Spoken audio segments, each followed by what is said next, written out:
कांग्रेस ने 58 साल देश में गवर्नमेंट चलाई जी, ठीक है। 58 साल गवर्नमेंट चलाने के बाद 2014 में जब हम इस देश में सरकार में आए, इस देश में सिर्फ 6 एम्स, ठीक है। अब ऐसा तो नहीं है कि मनमोहन जी के पास एसेट्स कम थे, ठीक है। ऐसा भी नहीं है कि इस देश के ऑफिसर्स अधिकारी जो थे वो अच्छे नहीं थे। ऐसा भी नहीं है कि देश में पैसे की कोई कमी थी।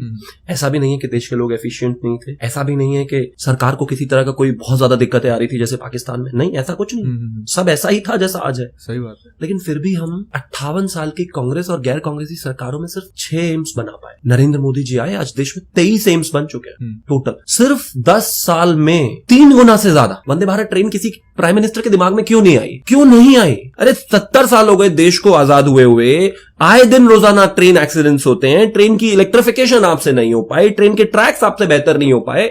वो चेन से बना हुआ मग्गा होता था हमारे देश के ट्रेन में 14 तक। किसी पॉलिटिकल आदमी को जरूरत क्यों नहीं पड़ी? क्योंकि उनके बच्चे तो हवाई जहाज में चलते हैं, उनको जरूरत ही नहीं थी। उनको क्या फर्क पड़ता है कि आम पब्लिक कैसे चल रही है? ये वंदे भारत का कॉन्सेप्ट सिर्फ मोदी जी के जमाने में ही क्यों आया? अब से 20-30 साल पहले क्यों नहीं? देश में सब ऐसा ही था, लेकिन विजन नहीं था। चल रहा है जैसा चलने दीजिए। बुलेट ट्रेन अभी मुंबई से अहमदाबाद का पूरा जो ट्रैक है ऑलमोस्ट हो गया है। उसके बाद इस वाली टर्म में बुलेट ट्रेन भी चल जाएगी। क्यों नहीं ला सकते थे हम बुलेट ट्रेन? भाई क्या था ऐसा इस देश में? किस चीज की कमी है? लाखों करोड़ के अरबों के घोटाले हो सकते हैं, लेकिन आम जनता को फैसिलिटी नहीं मिलेगी। क्यों नहीं मिलेगी भाई? कमाल बात होगी। क्योंकि विजन नहीं था। छोड़ दीजिए इसको। ट्रेन में जो ट्रैक्स इलेक्ट्रिफिकेशन होती है उसकी रफ्तार भारतीय जनता पार्टी की सरकार में 3 गुना है। हमने अप्रोक्सीमेटली 95% ऑफ जो ट्रेन ट्रैक्स हैं उनको इलेक्ट्रिफिकेशन कर दिया है। उनका रीजन कोयले की खपत थी, उससे पोल्यूशन लेकर तमाम प्रॉब्लम्स होती थी। आप क्यों नहीं कर सकते थे? क्यों नहीं हुआ नरेंद्र मोदी से पहले? छोड़ दीजिए उसको। देश में जब पीएम प्रधानमंत्री नरेंद्र मोदी आए सिर्फ 64 एयरपोर्ट थे, 74 एयरपोर्ट थे। अब 143 है भाई। मतलब आप पूरे अपने 70 साल का लगा लो और एक आदमी के 10 साल का लगा लो, वो ज्यादा है।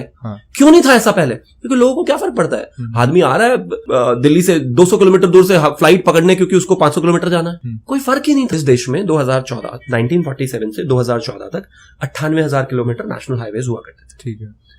आज 1,48,000 यानी कि 1,48,000 किलोमीटर नेशनल हाईवे है। क्या जादू है भाई प्रधानमंत्री नरेंद्र मोदी में?